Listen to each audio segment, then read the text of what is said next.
Assalamualaikum warahmatullahi wabarakatuh. Welcome to Hyuyin Channel. Seperti biasa, Mimin akan menceritakan kisah kepahlawanan Chu Xingyun dalam anime Spirit Sword Sofrek. Selamat menyaksikan. Menurut perhitungan tubuh bintang Dharma, saat dua pengawal lainnya meninggalkan istana bawah tanah yang dijaga oleh mereka, dia bisa menyelinap diam-diam dan melanjutkan pembunuhan. Di antara pikiran, tubuh Xing Chen-Fa bergetar, dan sekali lagi berubah menjadi aliran udara abu-abu kehitaman, bergegas menuju istana bawah tanah berikutnya yang dikendalikan oleh ras monster.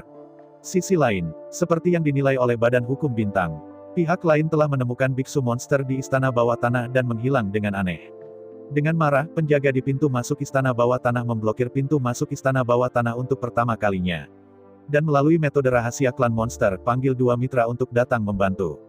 Dan saat para penjaga dari dua istana bawah tanah lainnya yang runtuh meninggalkan daerah itu, mereka menjaga dan bergegas dengan kecepatan penuh. Badan Hukum Xing Chen diam-diam masuk ke Benghuai Digong, pembantaian. Ketika tiga penjaga klan iblis menggeledah istana bawah tanah, mereka tidak menemukan apapun. Dalam sekejap mereka menyadari bahwa mereka telah dibodohi. Jelas pihak lain menggunakan strategi untuk menjauhkan harimau dari gunung. Pemeriksaan lebih dekat mengungkapkan bahwa salah satu dari dua istana bawah tanah yang dijaga oleh mereka tidak mengirim pesan untuk waktu yang lama. Jika tidak ada yang lain, istana bawah tanah seharusnya runtuh. Namun, sisa istana bawah tanah yang runtuh juga mengirimkan kabar belum lama ini. Jelas istana bawah tanah belum runtuh. Istana bawah tanah yang dikendalikan oleh klan monster telah jatuh 3 kali berturut-turut. Seperti yang diharapkan, lawan seharusnya sudah bergegas ke istana bawah tanah keempat. Setelah berpikir, ketiga penjaga itu saling memandang, dan kemudian bergegas ke istana bawah tanah terakhir untuk pertama kalinya. Dan pada saat yang sama, Badan Hukum Bintang telah mencapai istana bawah tanah keempat yang runtuh. Mengontrol ribuan energi pedang yang rusak mencekik tanpa ampun. Saat ketiga penjaga akhirnya tiba, Badan Hukum Bintang telah mengosongkan seluruh istana bawah tanah yang runtuh. Arus udara abu-abu kehitaman, bercampur di udara berlumpur, mengalir tanpa suara di sepanjang bayangan sudut.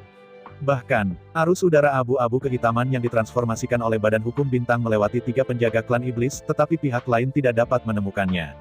Untuk mengetahui, di medan perang yang runtuh ini, kemampuan persepsi biksu itu sudah ditekan hingga batasnya. Sekarang, Badan Hukum Bintang kembali bercampur di udara berlumpur. Tidak ada cara untuk membedakannya. Setetes air jatuh ke laut. Ini tidak dapat ditemukan sama sekali. Namun, meskipun lawan tidak bisa melihat Badan Hukum Bintang, Badan Hukum Bintang memang bisa membunuh seseorang dalam 10 langkah tanpa tinggal selama ribuan mil. Namun nyatanya, Badan Hukum Bintang tidak berniat untuk pergi. Jika dia pergi seperti ini, Badan Hukum Bintang tidak akan ada hubungannya. Sampai sekarang, keempat istana bawah tanah yang runtuh di bawah kendali klan monster telah dicekik. Meskipun di lokasi lain, Yao Su juga harus mengontrol istana bawah tanah lain yang runtuh, tetapi untuk saat ini, Badan Hukum Bintang tidak tahu di mana istana bawah tanah Yao Su lainnya. Karena itu, setelah 4 istana bawah tanah yang runtuh benar-benar dikosongkan, Badan Hukum Bintang tidak melakukan apa-apa. Anda harus segera kembali ke Zhu Hengyu dan melakukan tugas baru sebelum dapat melakukan apapun. Karena Anda ingin kembali, tidak ada perbedaan antara kembali dan kembali ke kematian. Karena tidak ada perbedaan, mengapa tidak membunuh penjaga klan iblis dan mati? Antara berpikir, arus udara abu-abu kehitaman yang diubah oleh Badan Hukum Bintang telah pergi jauh. Namun, Badan Hukum Bintang sebenarnya kembali lagi. Tidak jauh dari penjaga tiga klan iblis, diam-diam mengintai. Pada saat ini, Badan Hukum Bintang sedang menunggu. Menunggu momen ketika mereka ceroboh juga menunggu saat mereka bubar. Pada waktu bersamaan, di bawah amukan yang hebat, ketiga biksu monster itu melompat seperti guntur. Awalnya, Badan Hukum Bintang siap melancarkan serangan putus asa terhadap salah satu biksu monster. Tapi saat ini, di antara tiga pembudidaya iblis, salah satu dari mereka berkata, "Kamu berkata, apakah orang itu akan pergi ke dua istana bawah tanah kita yang tersisa?"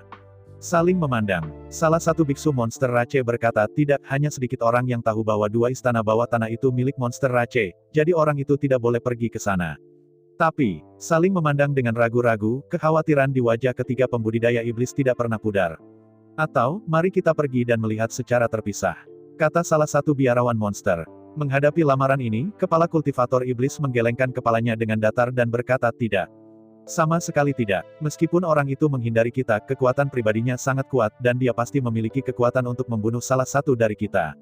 Begitu kita dipisahkan dan ditangkap olehnya, aku takut." Mendengar apa yang dikatakan pembudidaya iblis, dua pembudidaya iblis lainnya bergidik ngeri. Kemarin, ada penjaga klan iblis yang mati bersama dengan prajurit mati dari sisi lain. Mereka tidak ingin menjadi yang berikutnya. Setelah memikirkannya, ketiga biksu monster itu akhirnya membuat keputusan. Mereka bertiga berjalan berkelompok dan toh bisa dipisahkan. Tidak bisa memberi lawan kesempatan untuk membagi dan menghancurkan mereka. Mendengar kata-kata dari tiga pembudidaya iblis, hukum Xingchen bergerak dalam tubuh dan pikiran, melepaskan gagasan untuk melakukannya. Mengikuti ketiga orang ini, Anda harus dapat menemukan dua ranjau Yaosu yang tersisa. Mengikuti mereka bertiga, Badan Hukum Bintang melakukan perjalanan jauh-jauh, dan segera tiba di depan sebuah istana bawah tanah. Melihat sekeliling, di luar istana bawah tanah, ada tenda. Pola di tenda itu unik untuk naga itu. 1 miliar triliun tahun yang lalu, era kuno. Perlombaan naga dulunya merupakan cabang dari ras Yao. Oleh karena itu, meskipun ras monster dan ras naga bukan sekutu sekarang, mereka bahkan bukan musuh. Secara diam-diam, hubungan ras monster dan ras naga sebenarnya cukup harmonis. Setelah beberapa negosiasi, monster Rache bertukar dua istana bawah tanah di bawah Dragon Rache melalui pertukaran kepentingan. Meskipun di permukaan, para biksu ras naga ditempatkan di pintu masuk istana bawah tanah. Tapi nyatanya, para biksu di tenda itu termasuk ras monster. Para biksu yang memburu prajurit yang roboh di istana bawah tanah juga berasal dari ras monster. Sepanjang jalan ke gerbang istana bawah tanah, ketiga pembudidaya monster saling memandang dan tertawa keras. Dalam suara tawa, tenda yang diukir dengan naga tiba-tiba meledak. Pada saat yang sama, berkas cahaya yang tak terhitung jumlahnya naik dari segala arah, meletakkan sederetan besar langit dan bumi. Setelah arai besar dikerahkan, itu akan mengisolasi dunia kecil dalam radius kilometer. Bahkan jika pihak lain mahir dalam cara penyembunyian, dia tidak akan pernah ingin terus bersembunyi. Bahkan dunia ini terkunci. Apakah biksu yang bersembunyi di dalamnya ingin melarikan diri? Cici. Dalam suara siulan yang tajam. Udara kacau, udara jahat yang sangat yin, dan energi iblis di dunia kecil dengan cepat membusuk dan diserap oleh dunia kecil. Hanya dalam beberapa saat, dalam seluruh dunia kecil, hanya aliran kekacauan yang bercampur yang tersisa. Menghadapi ini, Badan Hukum Bintang tidak bisa membantu tetapi menghela nafas dan muncul. Benar saja, Anda tidak bisa meremehkan kekuatan ras monster ini. Sekarang mau datang. Baru saja ketika Badan Hukum Bintang bergerak secara mematikan, mereka pasti telah dirasakan oleh pihak lain. Merasakan niat membunuh, tetapi tidak memiliki kepercayaan diri untuk mengambil Badan Hukum Bintang. Jadi pihak lain sengaja menggunakan bahasa untuk memancingnya sampai ke sini. Sepanjang jalan, pihak lain jelas berhubungan dengan para biksu monster di sini melalui metode rahasia. Dia mengatur kumpulan besar langit dan bumi ini sebelumnya, menunggunya untuk melemparkan dirinya ke dalam jaring. Ada 4 orang di seberang. Selain itu, lawan sudah mengetahui kekuatan Badan Hukum Bintang, dan tidak akan pernah memberinya kesempatan untuk mati bersama. Sambil menggelengkan kepalanya, Badan Hukum Xingchen tahu bahwa meskipun pertempuran berlanjut, itu tidak ada artinya. Setelah pihak lain waspada, jangan beri dia kesempatan. Di bawah pengepungan 4 orang, dia tidak akan pernah punya kesempatan. Di bawah alam yang sama, di bawah kekuatan yang sama. Dengan 4 lawan 1, Anda masih ingin mengubah satu, itu benar-benar bodoh. Bukan tidak mungkin untuk mengubahnya. Tetapi paling tidak, kekuatan Anda harus 1 tingkat lebih tinggi dari lawan untuk menjadi mungkin. Di bawah analisis cepat, jawaban sederhana seperti itu sebenarnya dapat dengan mudah diperoleh. Itu adalah makhluk yang bijaksana. Bahkan jika dia tahu dia dikalahkan, dia pasti tidak akan menundukkan kepalanya. Bahkan jika Anda tahu bahwa Anda akan mati, Anda pasti akan terjebak dan melawan, dan melihat apakah Anda dapat menciptakan kemungkinan dalam hal yang tidak mungkin. Namun, Dharmakaya Bintang-Bintang hanya memiliki kecerdasan, bukan kebijaksanaan. Badan Hukum Bintang hanya dapat membuat penilaian logis sederhana, dan tidak memiliki kemampuan berpikir. Sederhananya, tubuh Dharma Bintang sebenarnya adalah kecerdasan buatan. Meskipun berbagi jiwa dengan Zhu Hengyu, mereka sebenarnya bebas mengekstrak informasi dan data dari basis pengetahuan Zhu Hengyu. Ia tidak memiliki pemikiran atau kesadaran apapun. Sekarang kesimpulannya telah tercapai, Badan Hukum Bintang tidak akan pernah melakukan pekerjaan yang tidak berguna. Karena saya tahu saya tidak dapat membantu pihak lain, saya tidak akan pernah melakukannya. Dalam analisis dan penilaian Badan Hukum Bintang, begitu Anda menggerakkan tangan, Anda akan membocorkan parameter dan informasi Anda sendiri. Karena itu, kecuali jika Anda yakin untuk mati dengan salah satu dari mereka dan mendapatkan sesuatu. Jika tidak, akan sangat bodoh jika membocorkan informasi Anda dengan sia-sia. Dihitung dengan cepat, setelah memastikan bahwa tidak ada peluang. Badan Hukum Xingchen memandang 4 biksu monster di seberangnya. Saat berikutnya, ledakan. Di tengah raungan kekerasan, Badan Hukum Bintang meledak di tempatnya. Di bawah energi yang mengamuk menyapu, keempat pembudidaya monster buru-buru mundur. Saat semuanya akhirnya mereda, badan hukum bintang telah lama menghilang. Menghadapi pemandangan ini, keempat pembudidaya monster itu ketakutan. Keberadaan seperti ini cukup untuk membuat biksu ketakutan. Bahkan jika Anda dipaksa untuk putus asa, Anda akan sangat menyeret seseorang sampai mati. Begitu tidak ada peluang, itu akan meledak seketika. Jangan beri kesempatan kepada pihak lain untuk mengumpulkan informasi dan intelijen yang berguna. Yang membuat mereka paling takut adalah, selama seluruh proses, tidak ada ekspresi di wajah pihak lain. Apalagi di mata itu, tidak ada gejolak emosi dari awal hingga akhir. Apa yang disebut perasaan kematian setidaknya emosional dan berfluktuasi. Tapi pria di depannya seperti mesin yang dingin, tidak bernyawa, dan tanpa emosi. Setelah kesimpulan tercapai, itu akan diimplementasikan tanpa ragu-ragu. Teror, sangat menakutkan, dihadapkan pada eksistensi yang begitu kejam dan tidak berperasaan. Tidak ada yang bisa tetap tidak tergerak. Keempat penjaga klan iblis ini, mereka sendiri, sudah menjadi kengerian yang mematikan. Namun, bersikap kejam kepada orang lain adalah satu hal. Menjadi kejam pada diri sendiri adalah masalah lain. Yang paling membuat mereka takut adalah, orang itu, untuk bunuh diri, lebih menentukan daripada membunuh orang lain. Setelah hanya sedikit analisis, setelah memastikan bahwa tidak ada peluang, saya memilih untuk meledak dalam sekejap. Bagaimana? Apakah hidup itu buruk? Sisi lain, Zhu Hengyu sedang tertidur. Sedikit fluktuasi membangunkannya. Duduk, Zhu Hengyu mengerutkan kening dan merasakannya. Begitu dia merasakannya sedikit, Zhu Hengyu menghela nafas. Badan hukum bintang sebenarnya dipenggal lagi. Betulkah? Bagaimanapun, kecerdasan hanyalah kecerdasan, bukan kecerdasan. Lawan hanya perlu melakukan sedikit perhitungan. Selama trik kecil digunakan, itu tertipu. Untungnya, Zhu Hengyu tidak bingung. Suatu ketika, meskipun badan hukum bintang tertipu, mereka menemukan istana bawah tanah ras monster lainnya. Kedua, sebelum tertipu, badan hukum bintang mengosongkan 3 istana bawah tanah yang runtuh berturut-turut. Membunuh lebih dari 100 biksu dari monster Rache. Memanen lebih dari 1000 set pakaian pertempuran yang roboh. Sampai sekarang, The Star Law Bodies telah memperoleh lebih dari 1200 set pakaian pertempuran yang runtuh dan lebih dari 4 juta kristal kacau dari 4 istana bawah tanah yang dikendalikan oleh ras monster. Keuntungan sebesar itu sudah cukup untuk memuaskan Zhu Hengyu. Tepat ketika Zhu Hengyu ingin tidur, dia melihat seseorang gemetar di luar pintu. Setelah membuka pintu, ternyata itu adalah Stuart Lauder. Melihat ekspresi malu situ landai, Zhu Hengyu tahu tujuannya. Tapi Zhu Hengyu tidak punya ide dalam hal ini. Saat mengobrol, Zhu Hengyu memiliki pemahaman yang lebih dalam tentang situ Lauder dan situ Yage. Suku iblis rubah sama dengan suku domba iblis. Semuanya diubah dari iblis yang berlindung pada iblis. Hanya saja ras kambing iblis diubah dari ras iblis kambing. Suku rubah iblis diubah dari suku rubah iblis. Hanya, sampai saat ini, klan domba iblis masih ada. Tapi klan rubah iblis sebenarnya telah mati dan tidak ada lagi. Ribuan tahun yang lalu, Raja Iblis dari klan rubah iblis secara tidak sengaja jatuh di dalam medan perang yang runtuh. Klan iblis rubah kehilangan dewa perlindungannya dan dibagi oleh cabang lain dari klan iblis.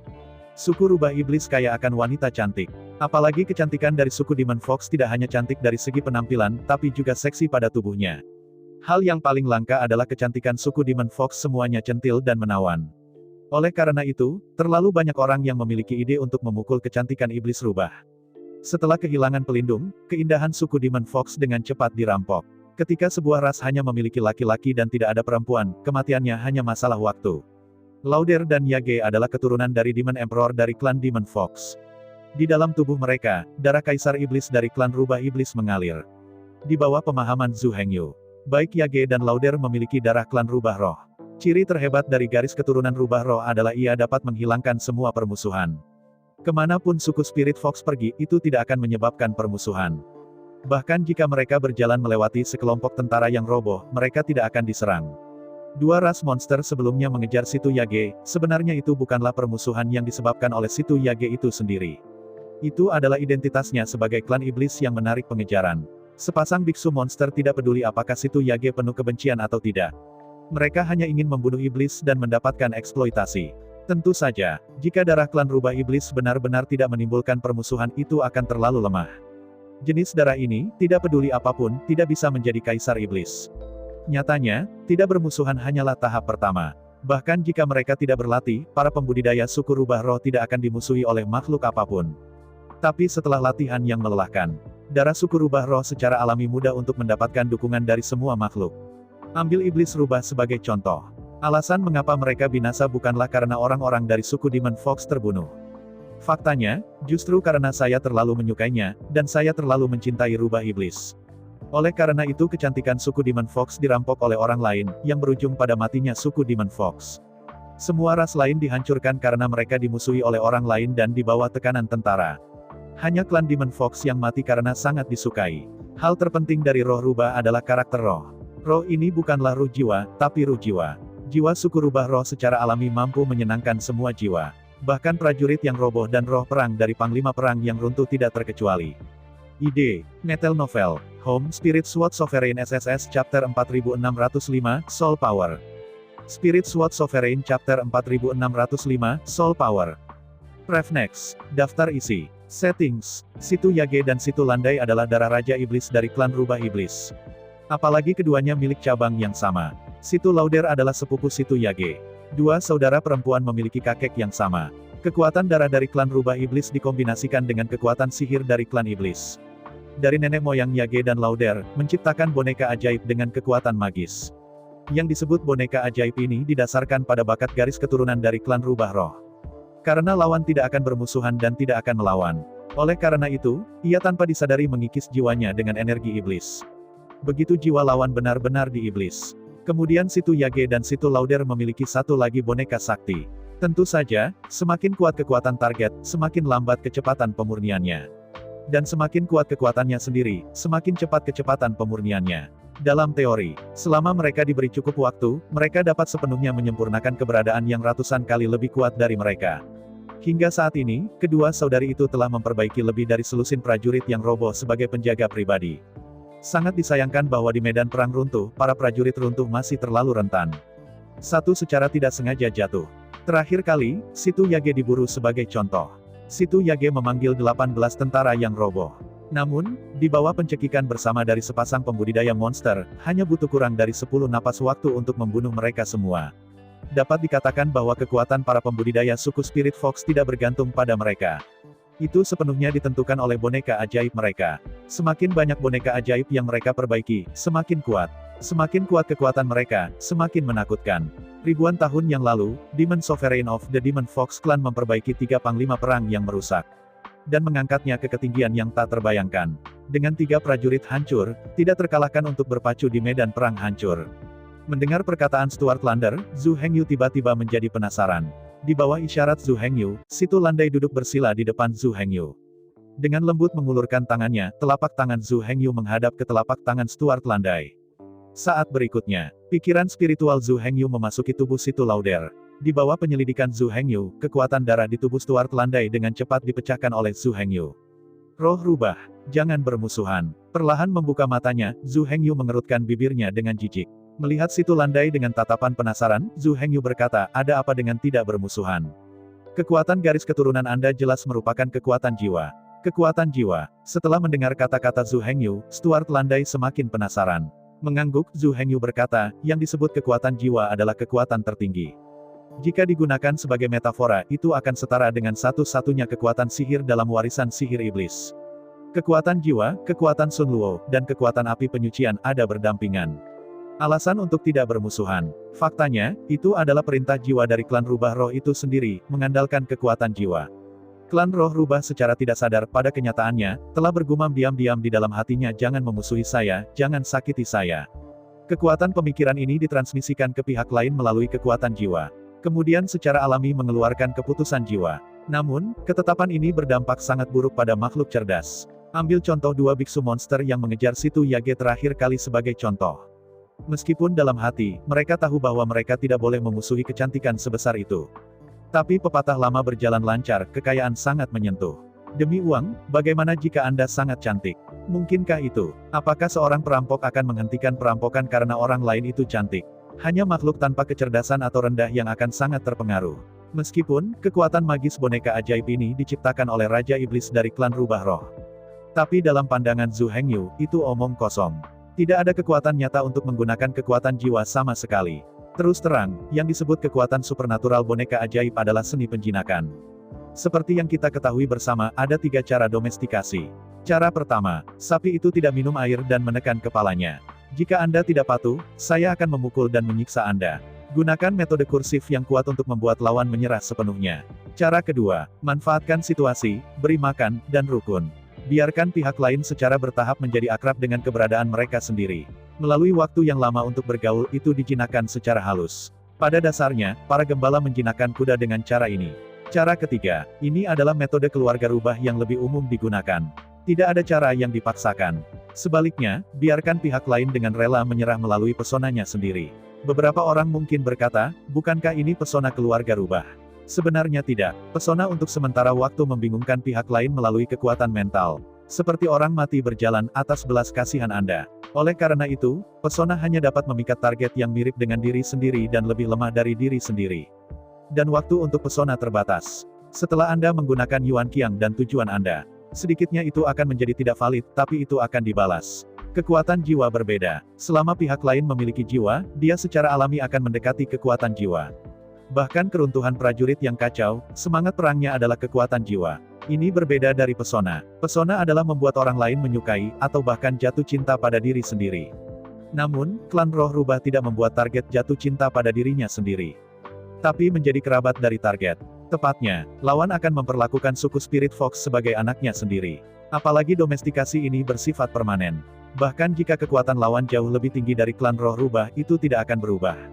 Melihat situ landai dengan kagum, Zhu Hengyu berkata, meskipun nenek moyangmu menciptakan kekuatan magis boneka itu. Namun, saya harus mengatakan bahwa kekuatan magis boneka ajaib ini terlalu mendasar. Kelembutan cinta yang membabi buta pada akhirnya bias. Harus ada kekakuan dan kelembutan, dan baik keanggunan maupun kekuatan, adalah cara raja. Zhu Hengyu melanjutkan, jika saya tidak salah, nenek moyang Anda pasti pergi ke tempat yang sangat berbahaya dan mencoba menjinakkan target yang sangat kuat, bukan? Menghadapi pertanyaan Zhu Hengyu, situ landai menatap Zhu Hengyu dengan kagum, mengangguk dan berkata, ya. Kaisar Iblis Rubah Roh memasuki kekacauan dan mencoba menjinakkan binatang super kuno. Jika Kaisar Iblis Rubah Roh bisa berhasil, maka kekuatannya akan meningkat ribuan kali dalam satu lompatan.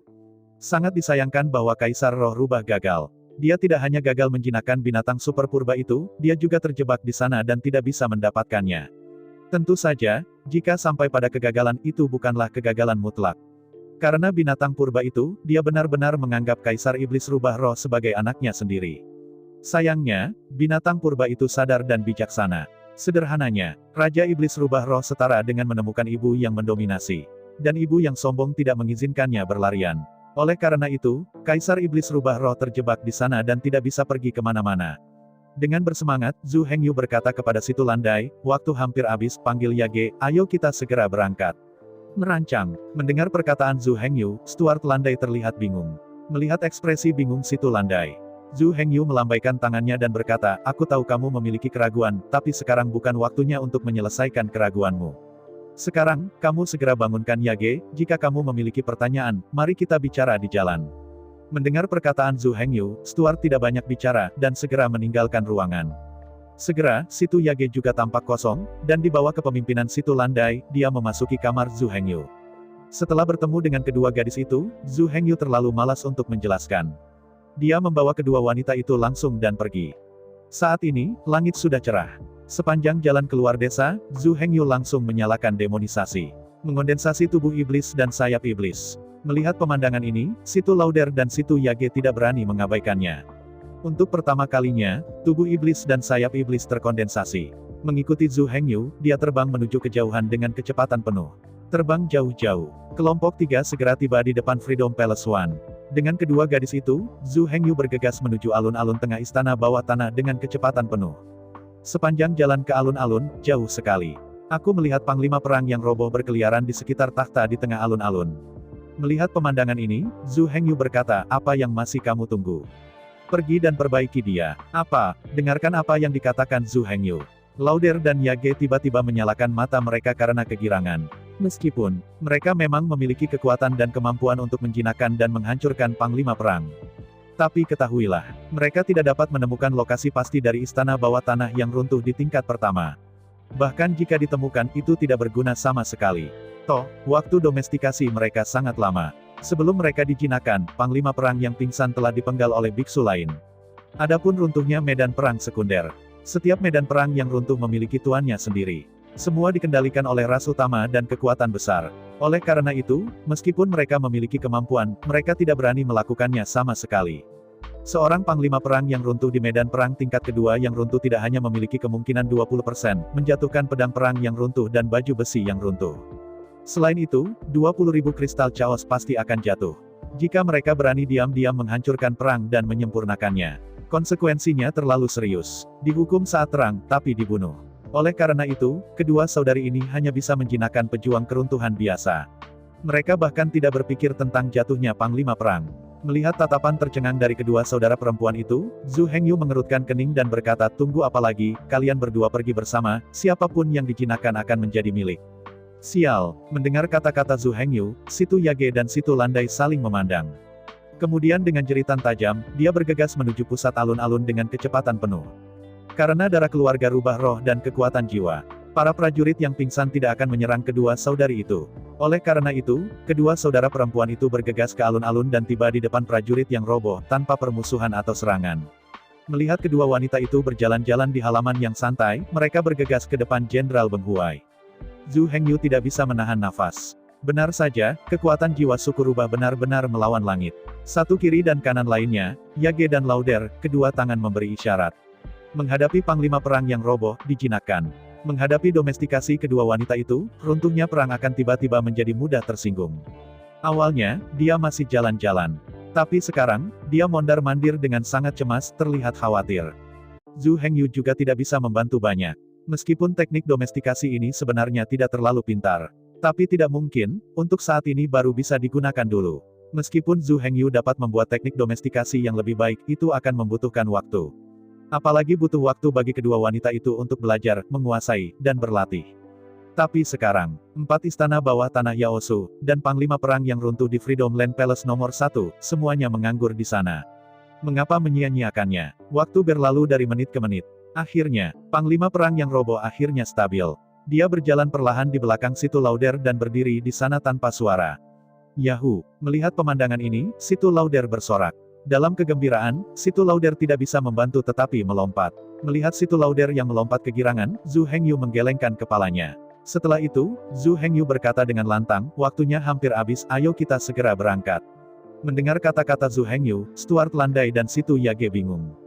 Maksud kamu apa? Kemana selanjutnya? Mungkinkah itu? Tapi ini tidak mungkin. Dengan wajah ragu dan lambaian tangan kanan Situ Landai, runtuhnya pertempuran akan langsung berubah menjadi asap hitam, dan itu masuk ke gelang Situ Landai. Segera, Situ Yage dan Situ Landai, mengikuti Zhu Hengyu, tiba di depan istana bawah tanah yang dikendalikan oleh klan monster. Berani tidak peduli, Zhu Hengyu mengintip dengan tangan kanannya dan melepaskan badan hukum bintang. Buka jalan di depan oleh badan hukum bintang. Zhu Hengyu, Yage, dan Lauder mengikuti di belakang mereka, bergegas menuju istana Beng Huai Di lain waktu, kelompok 3 orang bergegas ke 4 istana bawah tanah yang awalnya dikendalikan oleh klan monster, tapi sekarang, semua pembudidaya telah dipenggal. Istana bawah tanah Freedom nomor 1, ditambah 4 istana bawah tanah Yaosu. Sebanyak 5 istana bawah tanah ditolak.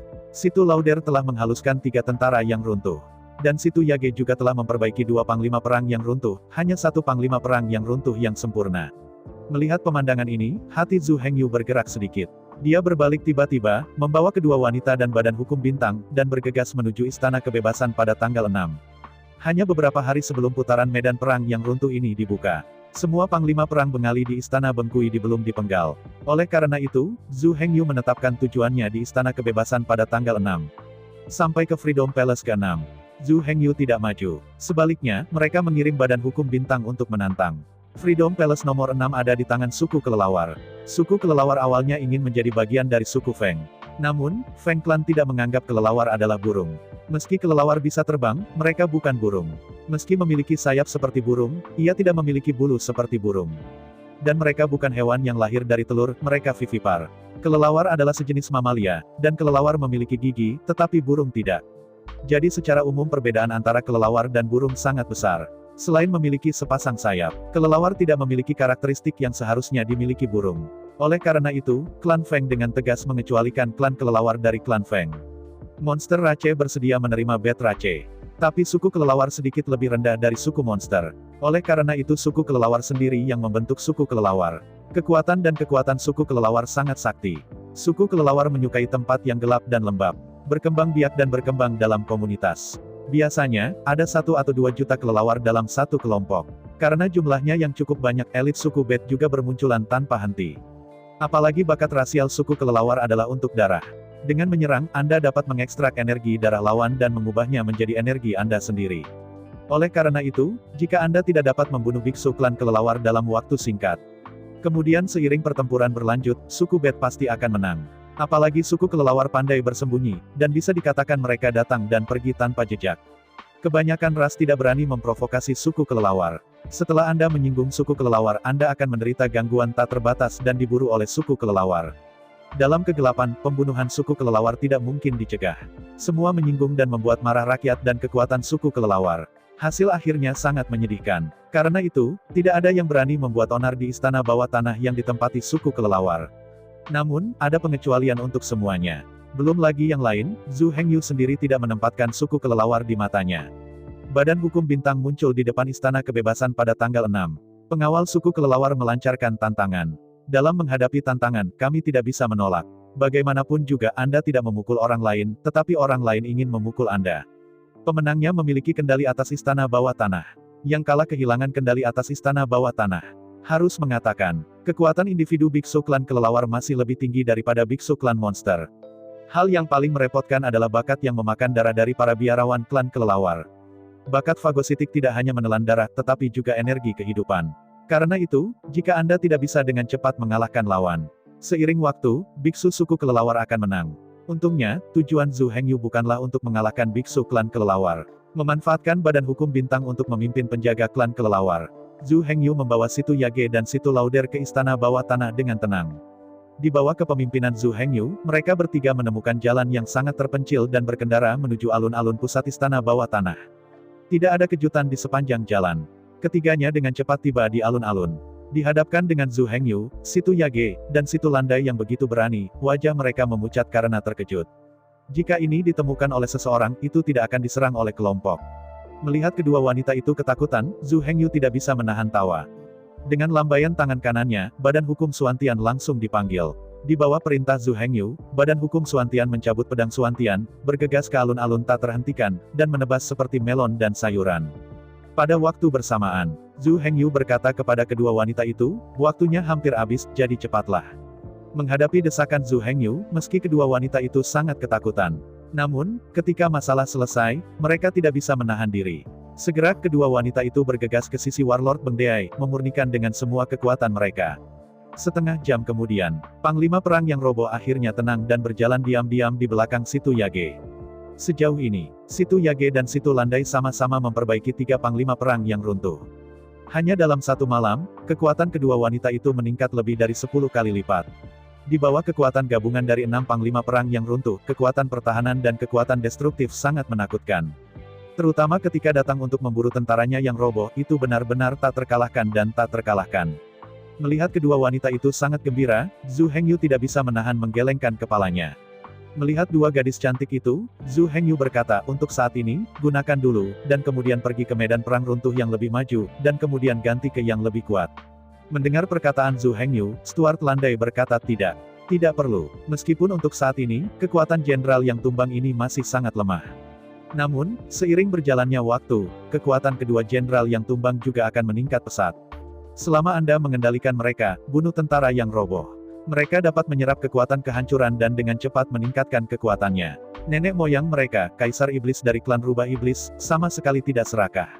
Rasanya runtuhnya Panglima Perang tidak bisa lagi memenuhi kebutuhannya. Jadi saya ingin menjinakkan binatang purba yang lebih kuat. Namun pada akhirnya, dia terjatuh ke dalamnya. Fakta telah membuktikan bahwa tujuan terbaik adalah runtuhnya prajurit yang lebih bingung. Meskipun makhluk lain lebih kuat, mereka juga lebih pintar dan lebih sadar diri. Meskipun Kaisar Iblis dari klan Rubah Iblis belum terkalahkan di dunia, tidak ada yang berani memprovokasi dia. Selama Anda terus berlatih, cepat atau lambat Anda bisa menjadi orang yang kuat. Sayangnya, orang-orang itu tamak. Selalu memikirkan makan pria gemuk. Selalu berpikir untuk menjadi master super dalam semalam. Akibatnya, dengan sedih diingatkan. Sejak itu, klan Roh Rubah telah membentuk pelatihan leluhur. Jika Anda cukup beruntung, memperbaiki keruntuhan Panglima Perang. Bagaimanapun, itu tidak dapat diganti. Memiliki kekuatan dan pertumbuhan tirani seperti itu. Dengan kebijaksanaan rendah seperti itu, hanya ada keruntuhan sang Panglima Perang. Kekuatan lainnya hampir sama dengan Warlord Collapsing, dan bahkan lebih kuat dari Warlord Collapsing. Kebijaksanaan mereka, serta rasa otonomi mereka telah menghancurkan para pejuang ribuan kali. Begitu Anda memiliki kecerdasan yang lebih tinggi dan rasa otonomi yang lebih kuat, masalahnya menjadi rumit. Meski mereka masih menganggap mereka sebagai anak sendiri, namun semakin cerdas mereka, semakin ketat kontrol anak. Seringkali, bukan anak yang melakukan apa yang diinginkannya. Tapi apa yang diinginkan orang tua, harus dilakukan anak. Untuk menghindari mengambil jalan lama nenek moyang. Baik Situ Yage maupun Situ Lauder tidak berencana untuk menggantikannya. Dihadapkan pada pilihan kedua wanita itu, Zhu Hengyu tidak berkomitmen. Dari sudut pandang Zhu Hengyu, tidak ada yang bisa dikoreksi. Pilihan yang terlalu ekstrim biasanya merupakan pilihan yang salah. Menurut ide Zhu Hengyu, di masa depan, dia harus menggantikan prajurit yang runtuh lebih kuat. Hanya saja, jangan berpikir tentang menjadi gemuk dengan satu gigitan. Pepatah lama mengatakan, suhu beku setinggi 3 kaki bukanlah hari yang dingin. Perut bagian bawah memiliki 3 lapisan, yang suatu hari tidak serakah. Penggantian harus dilakukan selangkah demi selangkah, dan seharusnya tidak ada masalah. Tetapi untuk saat ini, Zhu Hengyu tidak akan langsung mengambil kesimpulan. Mari kita lihat seberapa cepat keruntuhan sang panglima perang tumbuh. Kemudian putuskan apakah akan berubah atau tidak berikutnya. Dan, saya harus mengatakan, teknik domestikasi yang digunakan oleh Situ Yage dan Situ Landai paling banyak hanya dapat menjinakkan 3 panglima perang yang roboh. Saya harus mengatakan bahwa ini terlalu lemah. Ledakan cukup lemah. Teknik domestikasi yang benar-benar tingkat atas terikat untuk menjinakkan 9 prajurit yang runtuh. Bukan hanya 3 patung. Setelah mendomestikasi, panglima perang ke-6 pingsan. Situ Lauder dan Situ Yage sama-sama bersemangat dan gugup. Karena takut seseorang akan mendadak masuk dan menemukan mereka. Tapi Zhu Hengyu tidak bermaksud takut sama sekali. Setelah memperbaiki keruntuhan sang jenderal, Zhu Hengyu tidak berniat untuk pergi. Mengontrol badan hukum Suantian, memburu para prajurit yang roboh di istana Beng Huaidi. Ini tidak lebih dari sekedar memburunya sendiri. Ia bahkan menyapa Situ Lauder dan Situ Yage untuk berburu bersama. Di hadapan Zhu Hengyu yang begitu berani, Situ Lauder dan Situ Yage hanya mengagumi para pemeran 5 tubuh. Itu adalah orang lain yang akhirnya menyelinap masuk dan diam-diam menjinakkan jatuhnya panglima perang. Kemudian berbalik dan lari. Bagaimana jika seseorang mengetahuinya? Anda tahu, kurang lebih, mereka semua dicurigai mencuri. Tapi Zhu Hengyu tidak khawatir. Dan Zhu Hengyu tidak mengira ini mencuri. Menurut aturan medan perang yang runtuh. Setelah kedua belah pihak memasuki tautan tantangan. Kemudian runtuh istana bawah tanah dan jadilah tanah tanpa pemilik. Tidak sampai kedua belah pihak memutuskan kemenangan atau kekalahan, mereka akhirnya dapat menentukan kepemilikan istana bawah tanah yang runtuh itu. Siapapun yang menang akan mengontrol runtuhnya istana bawah tanah. Oleh karena itu, pada saat ini, The Star Law Bodies sedang bertarung dengan para penjaga dari Betrace. Runtuhnya istana bawah tanah ini sama sekali tidak dimiliki. Tidak peduli siapa itu, Anda dapat memburu tentara dan tentara yang roboh di istana bawah tanah. Bahkan jika ditemukan, itu bukan masalah besar. Anda membunuh Anda, saya membunuh milik saya. Selama Anda tidak peduli dengan saya, maka saya juga tidak akan peduli dengan Anda. Jika kamu berani melakukan sesuatu padaku, maka aku akan membunuhmu. Ini adalah cara untuk bertahan hidup di medan perang yang runtuh. Waktu berlalu dengan cepat. Meskipun Situ Yage dan Situ Landai ketakutan, mereka ingin pergi dan melarikan diri. Tapi untungnya, ada Zhu Hengyu bahkan mendukung gunung. Meskipun mereka masih khawatir dan takut, mereka memandang Zhu Hengyu dan merasa nyaman entah kenapa. Karena katanya terus berburu saja. Saat berikutnya, Artgo dan Lauder memanggil 3 petarung mereka yang kalah. Memburu tentara yang roboh di istana bawah tanah. Mendadak, tubuh Bintang Dharma, serta 3 panglima perang yang roboh, berpacu melintasi alun-alun. Sedangkan untuk Zhu Hengyu, Situ Yage, dan Situ Landai, mereka tidak melakukan apapun. Mereka hanya berdiri di belakang, diam-diam mengamati dan memerintah. 1 orang bertanggung jawab untuk membersihkan kamp militer. 3 kamp militer yang tersisa dibersihkan oleh 2 tentara yang roboh. Belum lagi, bagaimana Situ Lauder dan Situ Yage dikuasai. Sisi ini, Zhu Hengyu menaruh semua pikirannya pada tubuh 6 jenderal yang kalah. Di bawah pengamatan Zhu Hengyu. Untuk masing-masing dari 6 panglima perang yang roboh, setiap kali prajurit yang pingsan terbunuh, kekuatan mereka sendiri meningkat sedikit. Yang disebut jejak ini berarti 1/1000. Segera puluhan ribu tentara yang roboh di alun-alun tengah diburu oleh Badan Hukum Bintang dan 6 panglima perang yang roboh. Selanjutnya, saatnya untuk pergi ke 4 kamp militer di sekitarnya dan memburu 400.000 tentara yang roboh. Di antara mereka, di bawah pengamatan Zhu Hengyu. Penampilan 6 jenderal yang pingsan sangat mendukung harapan Zhu Hengyu. Target yang dibantai 6 panglima perang tidak akan memadatkan kristal yang kacau. Setiap kali seorang prajurit terbunuh, panglima perang akan menarik kekuatan penghancur. Ketika setiap pejuang runtuh, 5.000 tentara runtuh dipenggal. Setelah menyerap total 10.000 kekuatan runtuh, jenderal yang pingsan tiba-tiba meledak menjadi gelombang kejut abu-abu hitam di sekujur tubuhnya. Pada saat yang sama, warna tubuh Panglima Perang yang roboh berubah dari abu-abu menjadi hitam pekat. Kekuatan jenderal yang roboh juga tiba-tiba meningkat. Di bawah inspeksi Zhu Hengyu, Panglima Perang yang runtuh awalnya hanya memiliki 20.000 energi yang runtuh. Tetapi ketika mereka memenggal kepala 5.000 pejuang keruntuhan tingkat 2 dan menyerap 10.000 kekuatan yang runtuh, prajurit yang pingsan secara resmi dipromosikan ke tingkat ketiga dari prajurit yang pingsan. Vitalitas mereka secara resmi dipromosikan menjadi 30.000 orang runtuh. Artinya, kekuatan jenderal tingkat ketiga yang runtuh. Meskipun dikatakan bahwa prajurit Benghua akan membunuh prajurit Benghua, ia tidak akan menjatuhkan kristal chaos. Namun, untuk setiap 10.000 runtuh kekuatan yang ditarik, level prajurit yang roboh akan meningkat satu tingkat. Ini mengerikan. Perlu disebutkan bahwa, di medan perang runtuh tingkat kedua, setiap pejuang yang runtuh dapat memberikan 2 titik kekuatan runtuh. Setiap 10.000 pejuang kehancuran tingkat pertama diburu, atau 5.000 pejuang runtuh tingkat 2, atau 3.303 prajurit runtuh tingkat, kekuatan jenderal yang tumbang akan meningkat satu tingkat. Namun, promosi semacam ini bahkan penuh di level 10. Jika Anda ingin terus meningkatkan, jumlah perubahan tidak lagi cukup. Gaya runtuh harus dikondensasikan menjadi kekuatan pemutusan sebelum dapat terus ditingkatkan. Tapi pikirkanlah, itu seharusnya tidak sulit. Selama Anda membunuh target yang memiliki kekuatan penghancur, menyerap kekuatan penghancur, Anda dapat terus berpromosi jika Anda mau. Dengan runtuhnya 6 Panglima Perang, mereka terus membunuh dan menyerap. Masing-masing prajurit Benghua memburu dan membunuh lebih dari 50.000 pejuang Benghua. Setiap Panglima Perang yang runtuh telah menyerap lebih dari 100.000 kekuatan runtuh. Kekuatan 6 jenderal yang tumbang telah secara resmi dipromosikan ke tingkat ke-10 dari jenderal yang tumbang. Melihat sekeliling, ke-6 prajurit itu roboh, semuanya hitam pekat dan hitam mengilat. Helm hitam dan baju besi hitam, memegang pedang hitam. Dengan setiap pedang diayunkan, puluhan tentara yang roboh tewas di tempat. Di depan jenderal hancur tingkat 10, para pejuang hancur ini sama rapuhnya seperti selembar kertas. Dengan pedang di tangan Anda bisa merobeknya.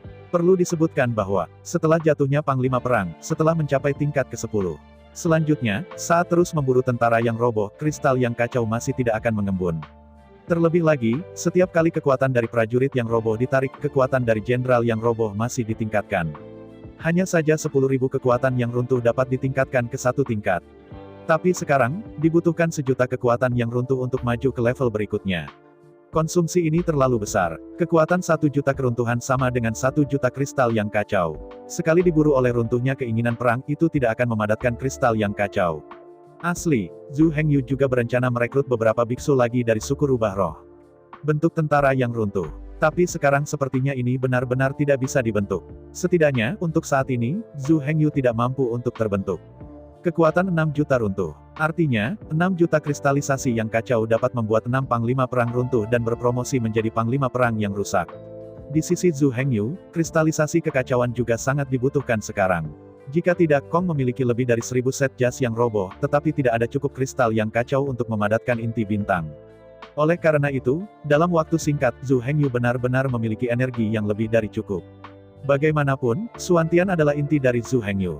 Ke-6 Panglima Perang yang runtuh ini, meskipun kecepatan peningkatannya sangat cepat, tetapi setelah Panglima Perang yang runtuh ini dipenggal, mereka akan hancur total. Tidak bisa hidup lagi. Namun, badan hukum bintang di Suantian sangat berbeda. Dari segi kekuatan, kecepatan kenaikan badan hukum bintang pasti tidak kalah dengan jatuhnya para jenderal. Selain itu, badan hukum bintang tidak takut mati. Bahkan jika mereka terbunuh, mereka dapat dengan cepat mengembun di dalam Suantian.